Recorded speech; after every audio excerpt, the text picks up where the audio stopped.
So hello everyone, welcome back to the education class 10। तो आज हम पढ़ेंगे the power is shared among the different organs of the government. बचपन में हमने पढ़ा है ऑर्गन्स क्या होते हैं गवर्नमेंट से, क्या क्या लेजिस्लेचर होता है।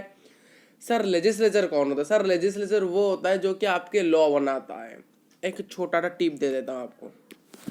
तो सर ये टिप क्या होता है, तो हम आपको बता देते हैं ये ऑर्गन्स क्या होते हैं, लेजिस्लेचर, एग्जीक्यूटिव और जुडिशियल। तो क्या क्या ये काम करते हैं देखिए, बढ़िया से देखिए और अच्छे से देखिए। तो लेजिस्लेचर वो होता है जो कि लॉ मेक करता है, यानी एक रूल मेक करने में जिसका मदद आता है वो होता है लेजिस्लेटिव असेंबली, यानी लेजिस्लेचर कहा जाता है।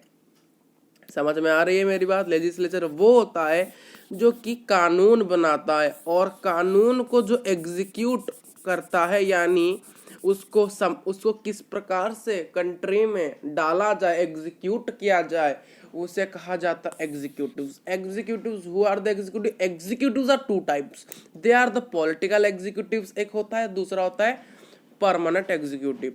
परमानेंट एग्जीक्यूटिव्स होते हैं जो कि आपके डिस्ट्रिक्ट्स के जो कलेक्टर्स होते हैं, आईएएस, स्टेट के भी कुछ होते हैं जैसे कि उड़ीसा के ओएएस, वेस्ट बंगाल के WBOS, AS, WBAS, west Bengal administrative service, Tamil Nadu के होते हैं।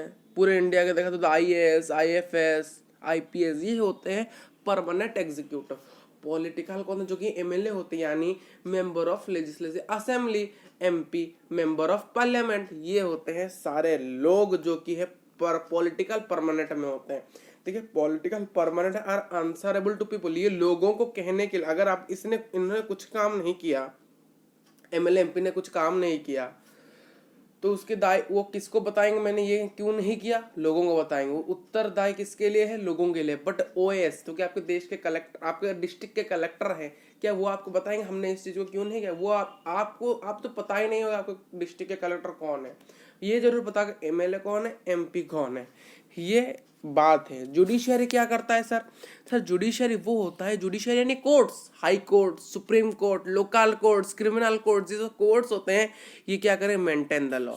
ये क्या करेंगे? लॉ को मेंटेन करेंगे। किस प्रकार से ये लॉ समझ है, कोई इसे मान रहा है या नहीं मान रहा है, इस प्रकार चीज को ये मेंटेन कर रहे हैं। अगर जो इसे नहीं मानेगा, जो इसे फॉलो नहीं करेगा, वो गया, उससे क्या मिलेगा? उसे कुछ जो जेल हो जाएगी, यानी कुछ पनिशमेंट मिलेगी। इसीलिए देखता है maintain the law, who maintain the law. ठीक, आगे बढ़ते हैं सर। तो आगे बढ़ते हैं तो ऑर्गन ऑफ द गवर्नमेंट मैंने आपको बता दिया। Organ of the government, the power is shared among the organs of the government such as the legislature who make the law, executive execute the law, and judiciary who maintain the law और implement the law. That's it. Okay, ये तो समझ में आ गया। ये line कुछ नहीं किया, यहाँ पर बताया जा रहा है कि पावर शेयर हुआ है किस प्रकार से ऑर्गन ऑफ द गवर्नमेंट में, लेजिस्लेचर, एग्जीक्यूटिव और जुडिशियरी में। ठीक, आगे बढ़ते हैं सर। तो आगे बढ़ते हैं, इसे हमें हॉरिजॉन्टल डिस्ट्रीब्यूशन भी कहा जाता है सर। हॉरिजॉन्टल डिस्ट्रीब्यूशन सर क्यों कहा जाता है बताइए थोड़ा सा। इसे हॉरिजॉन्टल डिस्ट्रीब्यूशन क्यों ज्यादा? अभी देखिए हॉरिजॉन्टल डिस्ट्रीब्यूशन, मान लो ये एक हॉरिजॉन्टल लाइन है। ये क्या है सर? ये एक हॉरिजॉन्टली लाइन है। तो हॉरिजॉन्टली लाइन इसे कहा जाता है, देखिए, ऑर्गन्स ऑफ द गवर्नमेंट। यानी अब मैंने क्या किया, यहाँ पर 3 पॉइंट्स कर दिए। ठीक है, यहाँ पर 3 पॉइंट्स मैंने कर दिए। तो इन 3 पॉइंट्स कौन कौन होंगे सर? तो मैं बताऊंगा। यहाँ पर जो 3 लाइंस है, ये 3 लाइंस क्या है? लेजिस्लेचर, एग्जीक्यूटिव और जुडिशियरी। यहाँ पर ये हॉरिजॉन्टल डिस्ट्रीब्यूशन इसीलिए कहा जा रहा है। हॉरिजॉन्टल लाइन में अगर ये तीनों है, यानी legislature is equal to the executive is equal to the judiciary, इन तीनों के अंदर पावर क्या है? इक्वली शेयर्ड है। यानी legislature have not more than power due to the executive, यानी लेजिस्लेचर क्या ज्यादा पावर है एग्जीक्यूटिव से? नहीं। क्या एग्जीक्यूटिव का ज्यादा पावर है जुडिशियरी से? नहीं। एग्जीक्यूटिव का जितना पावर है, लेजिस्लेचर का भी उतना पावर है, जुडिशियरी का इतना पावर। इसीलिए हॉरिजॉन्टली कहा जाता है। हॉरिजॉन्टल लाइन यानी आप सब समान हो। आप इस प्रकार से देखिए, आप मैथ के नहीं चले जाइए, एक्स एक्सिस वाई एक्सिस की ओर नहीं चले जाइए। आप इसे एक पॉलिटिशियन के भाव से समझिए, एक आप सिविक्स के भाव से समझिए। सिविक्स यानी होता है कि एक पॉलिटिकली को हर पावर शेयरिंग के भाव से समझिए, यानी किस प्रकार से इक्वली यहाँ पर पावर को शेयर किया गया। यानी ये तीनों ही इन तीनों के अंदर ही पावर को इक्वली शेयर किया गया है ऑर्गन्स के अंदर, यानी ऑर्गन्स में यानी लेजिस्लेचर ज्यादा पावर का नहीं है, या फिर एग्जीक्यूटिव ज्यादा पावर का नहीं है, या फिर जुडिशरी ज्यादा पावर का नहीं है। इनमें से कोई ज्यादा पावर का नहीं है, सब इक्वल है। लेजिस्लेचर का जितना पावर, एग्जीक्यूटिव का उतना पावर, जुडिशरी का उतना पावर, तीनों ही समान होते हैं। इसीलिए यहाँ पर हॉरिजॉन्टली लाइन बताया जा रहा है, हॉरिजॉन्टली डिस्ट्रीब्यूशन कहा जा रहा है। समझ में आई मेरी बात? That's because it's allow the different organs of the government are the state label to exercise different power। यानी देखिए ये तीनों ही एक लाइन में है, यानी एक ही स्तर पे है, बट काम तो अलग अलग कर रहे हैं। यानी ये बताना चाहता है ये तीनों ही एक लाइन में है, तीनों एक लाइन में है और तीनों इक्वल है। तीनों को इसीलिए इक्वल रखा गया है क्योंकि ये तीनों को एक समान रहेगा, ये अलग अलग काम परफॉर्म कर सके। अगर इसे ऊपर कर दिया जाएगा तो ये अपना काम कर भी सकता है, नहीं भी कर सकता है। समझ रहे? अगर आपको 5 लोग अगर समान हैं तो वो समान नहीं काम कर, उनको जो दिया जाएगा, अगर उनमें से एक बंदा को कुछ ऊपर भी पोस्ट दे दिया जाए वो अपना काम कर भी सकता है, नहीं कर सकता है। अहंकार या घमंड की वजह से कुछ भी हो सकता है, में भी हो भी नहीं भी सकता है, बट ये जो इसीलिए इन्हें रखा गया इक्वल लाइन में, क्योंकि ये चाहते ये तीनों ही एक समान होके और अलग अलग काम परफॉर्म करें। यहाँ पर लिखा गया है, देखिए आपकी बुक का ये लाइन है, the government organs of the government are placed at same level पे हैं। देखिए एक ही लाइन में है, नहीं ये सेम लेवल पे हैं। टू एक्सरसाइज यानी टू एग्जीक्यूट डिफरेंट पावर्स, यानी ये एक ही लेवल में रहकर डिफरेंट काम करेंगे और इसीलिए इन्हें इक्वल रखा गया है। नहीं तो अपना ये काम कर भी सकते हैं, नहीं भी कर सकते, मे बी। तो इसीलिए इन तीनों को एक समान रखा गया है एक ही लाइन में, ठीक। इस सेपरेशन को इंश्योर किया जाता है कि none of the organs can exercise unlimited power. देखिए बता रहा है कि अगर इन तीनों को, वीडियो लंबी हो रही है ना, अच्छा चलेगा।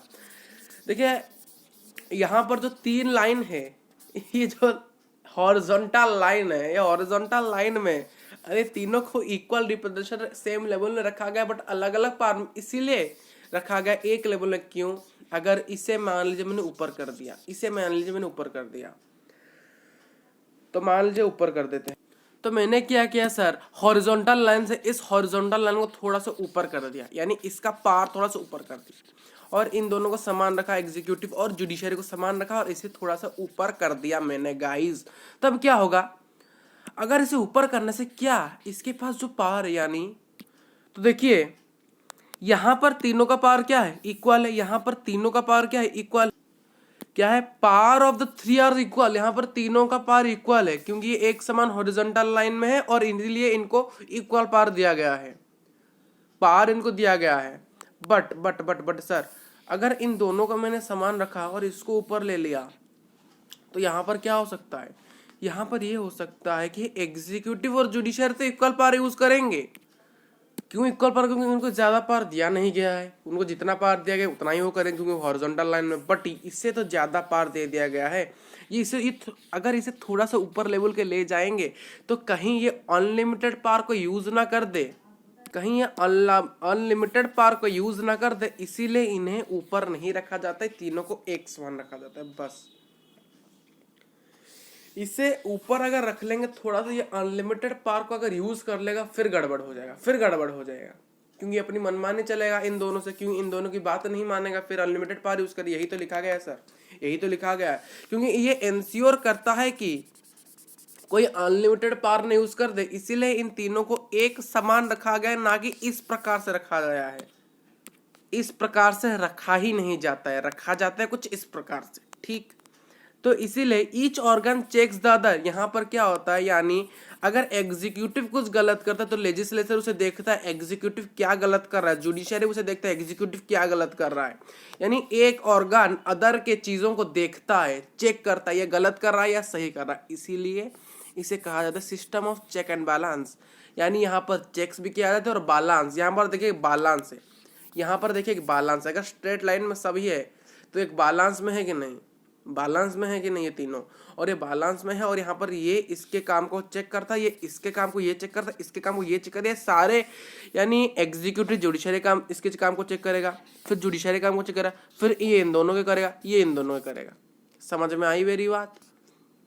इसीलिए इसे चेक्स एंड बैलेंस कहा, ये इंपॉर्टेंट टर्म्स है। इसे क्या क्या कहा जाता है, इसे हॉरिजॉन्टल और system of checks and balance कहा जाता है। मेरे यार पूछा आता है ऑर्गन्स ऑफ द गवर्नमेंट, अगर आपका पावर ऑर्गन में क्या हुआ हो, शेयर्ड हुआ हो, तो वो कौन से डिस्ट्रीब्यूशन में जाएगा, हॉरिजॉन्टल में जाएगा। कौन से सिस्टम से कहा, चेक्स एंड बैलेंस का। ये क्वेश्चन आपको थोड़ा सा मैंने समझा दिया ज्यादा करके, तो वीडियो थोड़ी सी लंबी हो चुकी है, बट यहाँ पर आपका कॉन्सेप्ट पूरी तरह से क्लियर हो जा रहा होगा, मैं उम्मीद करता हूँ। Thank you for so much for watching this lecture. अगर वीडियो अच्छी लगी हो तो अपने दोस्तों को जरूर शेयर करना। अगर कॉन्सेप्ट आपका स्ट्रॉन्ग हो गया होगा तो लाइक भी कर लेना, और डाउट्स कुछ भी कॉन्सेप्ट क्लियर ना होने, कुछ छोटा सा या थोड़ा सा डाउट भी रह जाए, तो उसे क्या करना है, कमेंट करना है। क्या करना है, कमेंट्स करना, अपने थॉट्स भी कमेंट्स कर दो, लेक्चर किस प्रकार से लगा। और नेक्स्ट लेक्चर में और 3 लेक्चर्स के अंदर हमारा चैप्टर होगा सुहा। That's, thank you so much for watching this video.